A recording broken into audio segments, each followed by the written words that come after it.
Dans la vie chrétienne, si on n'avance pas, on recule. On ne fait jamais du surplace. Ou on grandit, ou il y a une croissance spirituelle, ou alors il y a une régression. On recule spirituellement. Donc si je vous parle de croissance spirituelle, c'est pour que tous ensemble, je me mets avec vous, tous ensemble, nous soyons plus forts que la régression, que le recul. Nous refusons de régresser. Nous refusons de reculer. Nous voulons grandir avec Jésus. Vous êtes d'accord? Donc, grandissons avec Jésus. Nous allons parler de la croissance spirituelle à partir du 3e chapitre de 2 Corinthiens. Et dans ce chapitre 3, nous allons voir en quoi consiste la croissance spirituelle et surtout comment nous devons faire attention de ne pas stopper notre croissance spirituelle parce que justement, nous ne comprenons pas en quoi elle consiste. Alors, tout d'abord, en introduction, la 2e épître de Paul aux Corinthiens, c'est sa lettre la plus intimiste. C'est dans cette lettre que Paul parle le plus de lui-même. Alors, vous savez qu'il y a 2 lettres aux Corinthiens. Hein. Là, nous sommes dans la seconde. Et dans la seconde lettre aux Corinthiens, Paul va défendre son ministère apostolique.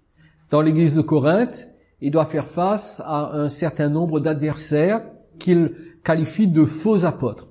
Ce sont des hommes qui sont venus à Corinthe et qui s'opposent à lui, qui veulent détourner les Corinthiens de Paul.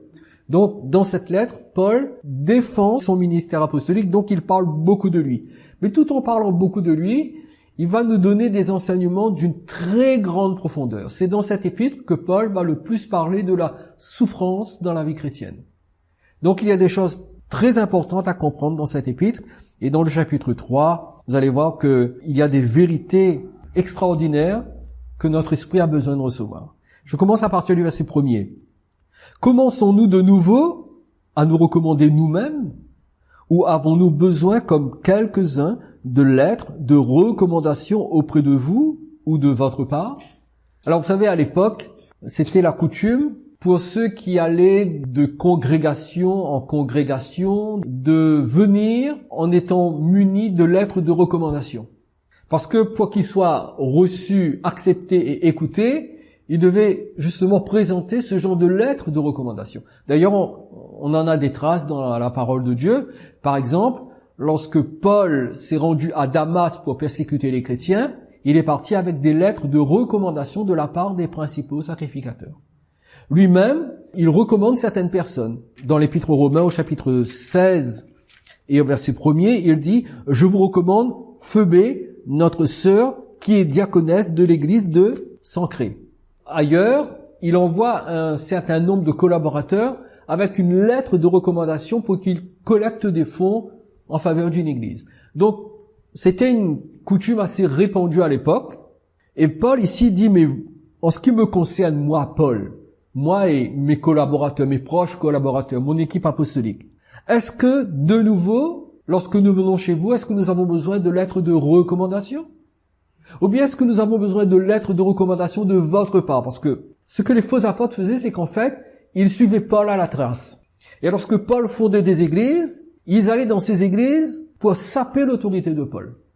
Mais pour qu'ils aillent d'une église à une autre église, il demandait à l'église qu'il venait visiter une lettre de recommandation pour aller visiter une autre église. Alors Paul parle de ça ici. Est-ce que, en venant chez vous, nous avons besoin d'une lettre de recommandation de la part d'une autre église? Ou est-ce que nous avons besoin d'une lettre de recommandation de votre part pour nous rendre dans une autre église? Ce qui veut dire que, quand même, vous me connaissez, Paul. J'ai été votre père spirituel. Vous savez qui je suis. Au verset 2, il dit, « C'est vous qui êtes notre lettre, écrite dans nos cœurs, connue et lue de tous les hommes. » En d'autres termes, nous n'avons pas besoin d'une lettre écrite sur du papier, parce que vous êtes, vous, les chrétiens de Corinthe, vous êtes notre lettre. Vous êtes notre lettre, non pas écrite sur un morceau de parchemin que l'on glisse dans une sacoche, mais vous êtes une lettre dans notre cœur. Et vous êtes une lettre qui est connue et lue de tous les hommes. Ce qui veut tout simplement dire que la plus grande recommandation pour le ministère de Paul, ce n'était pas des documents écrits, mais la plus grande lettre de recommandation que Paul pouvait présenter, c'était les fruits de son ministère, et les fruits de son ministère, c'était la conversion des Corinthiens. Et lorsque vous lisez la première épître de Paul aux Corinthiens, vous découvrez que les Corinthiens, c'était des Grecs. Avant de connaître Jésus, ils vivaient une vie dépravée. Ils allaient coucher avec des prostituées sacrées, ils s'enivraient, ils faisaient n'importe quoi. Mais lorsque l'évangile est arrivé jusqu'à eux, ils ont été transformés. Paul dit, vous avez été justifiés. Vous avez été transformés par la puissance du Saint-Esprit. Et vous êtes notre lettre de recommandation, mais pas seulement une lettre dans notre cœur. Vous êtes une lettre connue et lue de tous les autres Corinthiens. C'est-à-dire, vous êtes le plus beau témoignage de mon ministère apostolique. Vos vies transformées sont le plus beau témoignage, la plus belle recommandation de mon ministère. Vous savez que Jésus a dit que nous sommes ses témoins. Et notre témoignage, ce ne sont pas seulement les paroles que nous disons, mais c'est notre vie. Le plus beau témoignage que l'on peut donner autour de nous, c'est notre façon de vivre, c'est notre comportement. Comment est-ce que nous vivons tous les jours? Comment est-ce que les autres nous voient vivre? Ça peut être les membres de notre famille, notre conjoint, nos enfants, nos voisins, nos proches, nos collègues de travail. Comment est-ce qu'ils nous voient vivre? Vous savez, il y a un proverbe qui dit « Ce que tu es parle plus fort que ce que tu dis ». En d'autres termes, tu peux dire de belles choses, mais si dans ta façon de vivre, tu contredis ce que tu dis, je vais oublier ce que tu dis. Je ne vais retenir que ta façon de vivre. Donc Paul dit, vous les Corinthiens, c'est vous notre lettre. Vous êtes connus et lus de tous les hommes. Tous les habitants de la ville de Corinthe voient que l'Esprit de Dieu vous a touché, que l'Évangile vous a transformé, parce que vous êtes maintenant de nouvelles créatures. Au verset 3, il dit, vous êtes manifestement une lettre de Christ. Vous êtes plus qu'une lettre de Paul, vous êtes une lettre de Christ. Ce n'est pas Paul qui vous a transformé, c'est Christ qui vous a transformé. Écrite par notre ministère. Mais vous êtes quand même une lettre de Christ. C'est ce qui veut dire que Christ passe par des individus pour toucher d'autres individus. Mais vous êtes une lettre de Christ. Écrite par notre ministère. Non avec de l'encre, comme quand on écrit une lettre sur du papier, mais avec l'Esprit du Dieu vivant. Non sur des tables de pierre, mais sur des tables de chair, sur les cœurs. Vous êtes une lettre de Christ, écrite par notre ministère, avec l'Esprit du Dieu vivant. Voilà pourquoi votre vie a été transformée. Parce que Christ, par le Saint-Esprit, s'est servi de l'évangile que j'ai prêché pour vous transformer. Et notez bien ce qu'il dit. Vous n'êtes pas une lettre écrite sur des tables de pierre, mais sur des tables de chair. Lorsque vous lisez l'expression table de pierre, à quoi est-ce que cela vous fait penser? Aux 10 commandements que Moïse a reçus lorsqu'il était sur le mont Sinaï. Il a reçu les 2 tables écrites du doigt de Dieu. Et ce que Paul dit ici est important. Il dit, vous n'êtes pas une lettre de Christ qui a été écrite grâce à la loi, mais vous êtes une lettre de Christ écrite par le ministère du Saint-Esprit dans le cœur. Alors ceci est important parce que justement, nous allons voir un peu plus loin qu'il dit quelque chose qui va peut-être confirmer ce que je vais vous déclarer là. C'est que les faux apôtres qui suivaient Paul à la trace pour le discréditer, eh bien ces faux apôtres étaient en général des juifs qui essayaient de toute leur force de ramener les convertis au judaïsme. Donc ils se faisaient passer pour des apôtres, c'était de faux apôtres, et ils allaient dans des églises que Paul avait fondées, on les appelle les judaïsants, et ils essayaient de ramener les gens à la loi de Moïse. C'est, je crois, moi, la raison pour laquelle Paul dit ici, vous êtes une lettre de Christ, non pas écrite sur les tables de pierre, en d'autres termes, vous n'êtes pas une lettre de Christ à cause de la loi, vous êtes une lettre de Christ parce que le Saint-Esprit a agi en vous, dans votre cœur, pour vous transformer. Verset 4. Cette assurance-là, nous l'avons par Christ auprès de Dieu. En d'autres termes, je n'invente rien, je ne rêve pas, c'est une profonde assurance que j'ai et je l'ai par Christ auprès de Dieu. En d'autres termes, j'affirme que c'est la vérité. Et tout le monde peut vérifier. Vos vies transformées sont la preuve que le Saint-Esprit a agi en vous. Vous savez, quelquefois, le diable vient nous faire douter. Le diable vient nous faire douter de ce que nous avons vécu. Il nous fait douter en disant, oui, mais tu crois vraiment que Dieu entend tes prières, là? Tu crois vraiment que Dieu s'occupe de toi? Tu crois vraiment que Dieu t'aime comme tu crois qu'il t'aime? Regarde comment tu es. Eh bien, quand ça arrive, là, vous savez ce qu'il faut faire? Il faut se souvenir de la différence qu'il y a entre votre vie présente et votre vie passée. Alors que dans le passé, vous ne connaissiez pas Dieu, vous viviez dans une vie de rébellion par rapport à Dieu. Aujourd'hui, vous connaissez Dieu, vous aimez Dieu. Vous êtes malheureux peut-être de constater que vous n'obéissez pas à Dieu autant que vous aimeriez lui obéir, mais le fait est que vous avez le désir de lui obéir, et même si cela vous rend malheureux, ce désir de lui obéir est la preuve que le Saint-Esprit vous a transformé. Verset 5. Ce n'est pas à dire que nous soyons par nous-mêmes capables de concevoir quelque chose comme venant de nous-mêmes. En d'autres termes, moi, Paul, tout apôtre que je suis, ce n'est pas parce que je suis l'apôtre Paul que ces changements ont été opérés dans votre vie. Ce n'est pas par mes propres capacités que moi je vous ai transformé. Nous ne sommes pas capables de concevoir votre transformation. Notre capacité, au contraire, vient de Dieu. Si Dieu vous a transformé par notre ministère, c'est parce que c'est lui qui nous a rendus capables. Ce n'est pas notre propre capacité en nous-mêmes en tant qu'apôtres, mais c'est la capacité de Dieu par nous. C'est pour cela que quand nous apprécions un homme de Dieu, nous apprécions un ministère. Aujourd'hui, on est exposé à toutes sortes de ministères. Il suffit d'aller sur YouTube et vous pouvez entendre toutes sortes de prédicateurs. Il y en a qui sont très bons, il y en a qui sont moins bons, et il y en a qui sont pas bons du tout. Eh bien, même si vous appréciez un prédicateur qui est très bon, n'oubliez jamais que ce n'est pas par sa propre capacité qu'il vous touche, mais c'est par la capacité de Dieu en lui. C'est la raison pour laquelle, lorsque nous apprécions un prédicateur, et nous avons raison d'apprécier un prédicateur, nous devons remercier Dieu pour le prédicateur.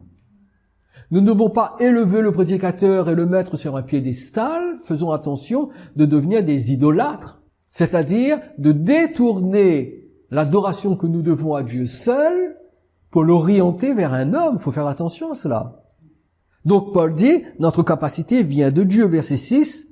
Il nous a aussi rendus capables d'être ministres d'une nouvelle alliance, non de la lettre, mais de l'esprit, car la lettre tue, mais l'esprit vivifie. Et donc, vous comprenez que Paul explique ici que les Corinthiens ont été transformés par son ministère, mais la transformation opérée par l'intermédiaire de son ministère ne vient pas de sa propre force, elle vient de l'action du Saint-Esprit.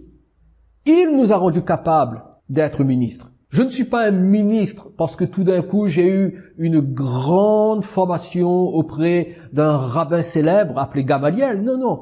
J'ai été capable et je suis capable d'être un ministre de Christ parce que Dieu m'a rendu capable et il m'a rendu capable par le Saint-Esprit. Et notez bien le verset 6. Ça rejoint un petit peu ce qu'il disait au verset 3 lorsqu'il parlait des tables de pierre. Il nous a aussi rendus capables d'être ministres d'une nouvelle alliance. D'une nouvelle alliance. Non l'alliance de la lettre, et quand on parle de l'alliance de la lettre, ça vous fait penser à quoi? Eh bien, ça vous fait penser aux mêmes choses, aux tables de la loi, mais de l'esprit. Et à la fin du verset 6 est incroyable, il faut bien comprendre ce que ça veut dire. Car la lettre tue. La lettre tue, mais l'esprit vivifie. La lettre de la loi écrite sur les tables de pierre, elle tue. Alors, il faut bien comprendre ceci. La loi elle-même, Paul dit qu'elle est sainte, qu'elle est juste, qu'elle est parfaite, qu'elle est bonne. Donc, la loi elle-même ne tue pas, c'est l'effet de la loi qui tue. Comment est-ce que la loi tue? Comment est-ce que la loi produit la mort? La loi produit la mort parce que tout d'abord, on ne peut pas lui obéir par nos propres forces, par nos propres capacités. Il n'y a qu'à voir l'histoire du peuple d'Israël. Israël est la preuve d'une désobéissance discontinue par rapport à la loi de Moïse. Donc ça a produit la mort, parce que la loi produit le péché. La loi n'est pas péché, la Torah n'est pas péché, mais la Torah nous expose à notre péché et à cause de cela, elle produit la mort. Personnellement, je crois que l'apôtre Paul essaie de protéger les Corinthiens de l'action de ces faux apôtres judaïsants qui essayaient probablement de les ramener à la lettre de la loi. Il leur a dit, mais attendez, la loi, c'est l'ancienne alliance et elle produit la mort. Oui, la loi est bonne, mais elle produit la mort. Mais aujourd'hui, nous sommes ministres d'une nouvelle alliance. Gardez 2 Corinthiens 3 à portée de main. Et je vous invite à regarder avec moi dans Hébreux chapitre 8. On va revenir à 1 Corinthiens 3 Mais on va regarder quelque chose dans Hébreux chapitre 8. Hébreux chapitre 8, verset 6.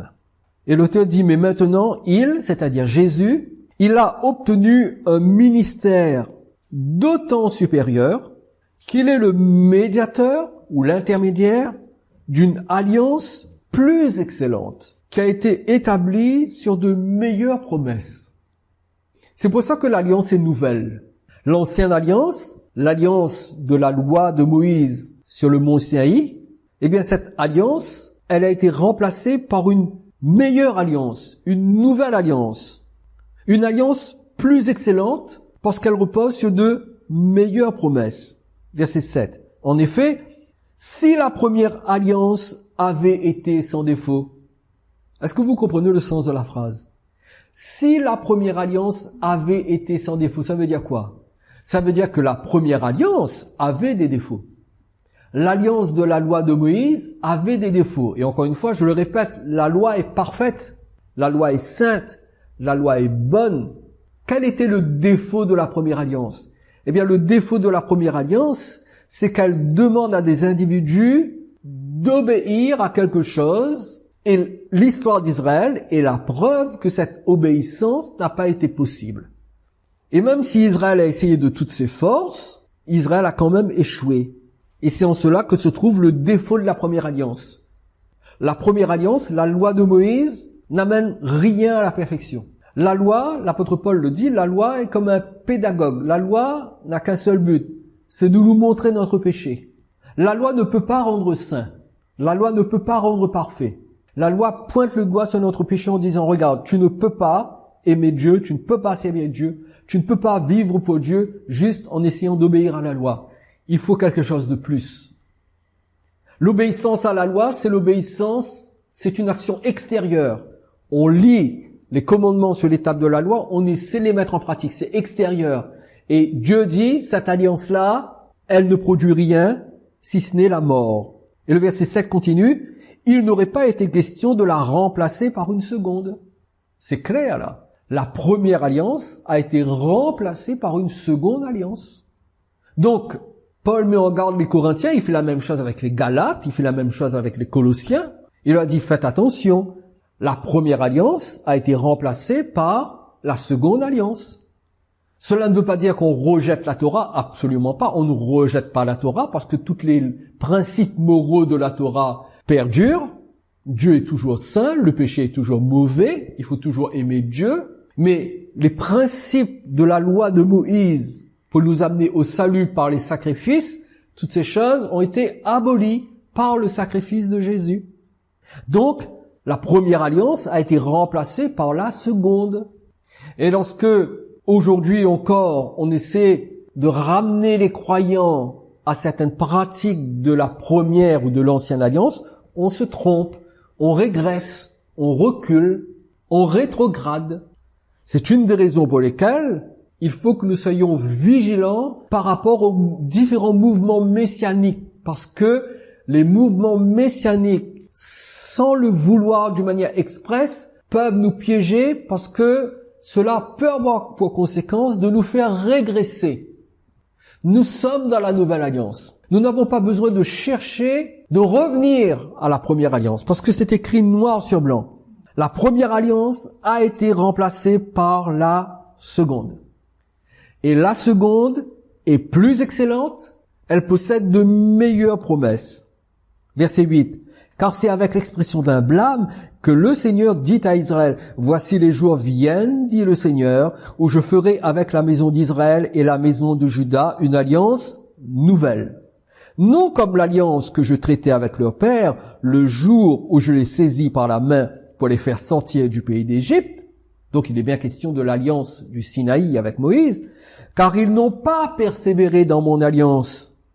Et moi, je ne me suis pas soucié d'eux, dit le Seigneur. » C'est incroyable. Lorsque Dieu s'est rendu compte que Israël n'a pas persévéré dans l'alliance du Sinaï, eh bien Dieu ne s'est pas soucié d'eux. Oui, il est intervenu. Oui, il les a guéris. Oui, il les a délivrés. Oui, il les a protégés à différents moments. Mais Dieu, c'est écrit noir sur blanc, ne s'est pas soucié d'eux. Et Dieu leur a permis de s'enfoncer dans leur désobéissance. Verset 10. Mais voici l'alliance que je ferai avec la maison d'Israël après ces jours-là, dit le Seigneur. Je mettrai mes lois dans leur esprit et je les écrirai dans leur cœur. Est-ce que ça ne rejoint pas ce que Paul a dit tout à l'heure? Où il est question du ministère de l'esprit, de la lettre de Christ écrite dans le cœur, pas sur des tables de chais, mais dans le cœur. Et je serai leur Dieu et ils seront mon peuple. Aucun n'enseignera plus son concitoyen, ni aucun son frère en disant « Connais le Seigneur », car tous me connaîtront depuis le plus petit jusqu'au plus grand d'entre eux, parce que je pardonnerai leurs iniquités et que je ne me souviendrai plus de leurs péchés. La différence entre l'alliance mosaïque, l'alliance du Sinaï et la nouvelle alliance, c'est que à partir de l'alliance mosaïque, il fallait que chaque juif, dès son plus jeune âge, soit éduqué dans la connaissance de la Torah pour parvenir à la connaissance de Dieu. Et c'était un long cheminement. Très tôt, le jeune juif, encore enfant, il devait apprendre la Torah par cœur pour parvenir à la connaissance de Dieu. Mais aujourd'hui, en Christ, dès que quelqu'un vient à Jésus, dès qu'il est régénéré par le Saint-Esprit, immédiatement il connaît Dieu. Immédiatement il connaît Dieu. Moi, je me souviens de ma conversion lorsque j'avais 17 ans. Juste avant de me convertir, je n'avais aucune connaissance de Dieu. Dieu était un total étranger pour moi. Plus qu'un étranger, c'était la grande inconnue. Et puis quand Christ s'est révélé à moi, je suis sorti de cette phase de révélation qui a duré à peu près une vingtaine de minutes, où Dieu était devenu réel. 20 minutes avant, il était totalement absent, totalement à l'opposé de ce que j'étais. Je veux dire, il n'y avait absolument rien de Dieu dans ma vie. 20 minutes après, tout d'un coup, Dieu était devenu réel. Je n'avais pas besoin de passer des années à étudier un texte pour connaître Dieu. Non. Dieu s'était révélé à moi. Il y a eu comme un téléchargement de Dieu dans mon âme. Il y a eu un téléchargement direct de Dieu dans mon cœur par le Saint-Esprit. Donc, plus personne ne dira à son frère, écoute, il faut que tu étudies la lettre pour connaître Dieu. Non, non, non. Tous me connaîtront. Pourquoi? Parce que je pardonnerai leurs péchés. Dès que quelqu'un se tourne vers Jésus, ses péchés sont pardonnés et Dieu devient réel pour lui. C'est comme ça que ça s'est passé pour vous, non? Vous êtes passé d'une vie où Dieu était absent à une vie où tout d'un coup Dieu était réel. Et le verset 13, en disant une alliance nouvelle, il a déclaré la première ancienne. Et ce qui est ancien, ce qui a vieilli, est près de disparaître.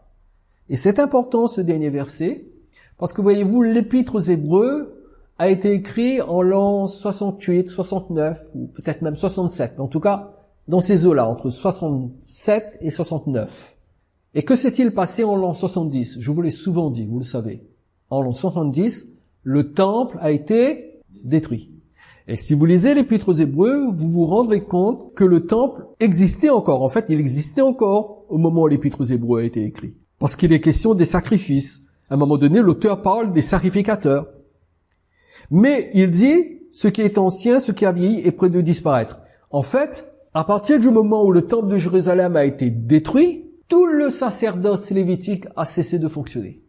Le temple étant détruit, il n'y a plus de sacrifices. On ne peut plus célébrer les fêtes. Tout a été aboli. Je parle des sacrifices, du sacerdoce.